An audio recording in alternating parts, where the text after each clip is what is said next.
రోజాని కానీ విడుదల రజనీని ఇట్లాంటి లేడీస్ జోలికి రాకపోవచ్చు, భారతి గారి జోలికి కూడా రాకపోవచ్చు. వీళ్ళ వరకునే ఉండొచ్చు. జగన్ని అరెస్ట్ చేయడానికి అడుగులు అయితే వేస్తున్నట్టు కనబడుతుంది. అయితే దానికి ఇంకా ఇప్పుడు క్రిందసారి వచ్చేటప్పటికి ఆ లెక్క ఉంది. ఏది సదరు సంస్థలోకి డబ్బులు వెళ్ళినవి, స్కిల్ డెవలప్మెంట్కి సంబంధించిన డబ్బులు ఒక సంస్థలోకి వెళ్ళినాయి. ఆ సంస్థ దగ్గర నుంచి సిమెన్స్, ఒరిజినల్ సిమెన్స్ కాకుండా సిమెన్స్ ఇండియా అనేటువంటి పేరుతో, అసలు సిమెన్స్ నాకు సంబంధం లేదు అని చెప్పాడు. డిజిటెక్ ద్వారా అది అవతలకి వెళ్ళినటువంటి. కాబట్టి అక్కడ అదిగో ఒక సంస్థ పేరుతో ఒప్పందం చేసుకుని ఇంకో సంస్థకి నువ్వు ఎట్లా డబ్బులు ఇచ్చావు అన్నది అందులో దొరికింది పాయింట్. దాంతోపాటు ఆ డబ్బులు వివిధ బోగస్ కంపెనీలకు వెళ్ళి ఈడీ తేల్చడం కూడా దొరికింది అప్పుడు.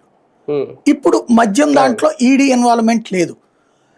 వీళ్ళు సేకరించిన సమాచారాలతో ఈడీ దగ్గరికి వెళ్ళే ప్రయత్నం చేస్తున్నారు. కానీ దొరుకుంటే ఈ పాటికి ఈడీ వదిలిపెట్టేది కాదు. ఇంకోటి, రాష్ట్రంలో కానీ ఇతర రాష్ట్రాల్లో ఈ డబ్బులు గనక వెళ్ళుంటే అది పట్టుకోవడం వీళ్ళకి వల్ల కాదు సిఐడికి.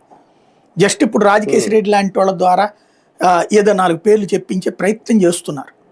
లేదా వీళ్ళకి ఆల్రెడీ తెలిసినటువంటి, ఇప్పుడు వీళ్ళు చేద్దాం అనుకుంటుంది ఏంటంటే రాజకేశ్ రెడ్డి వ్యాపారాల్లో ఉండే పెట్టుబడుల్నే జగన్ డబ్బుల కింద చూపించే ప్రయత్నం చేస్తున్నారు. అది వర్కౌట్ కాదు న్యాయస్థానాల పరిధిలో. ఎందుకంటే అదంతా కూడా సిస్టమేటిక్ దీంట్లో ఉంటుంది. ఈ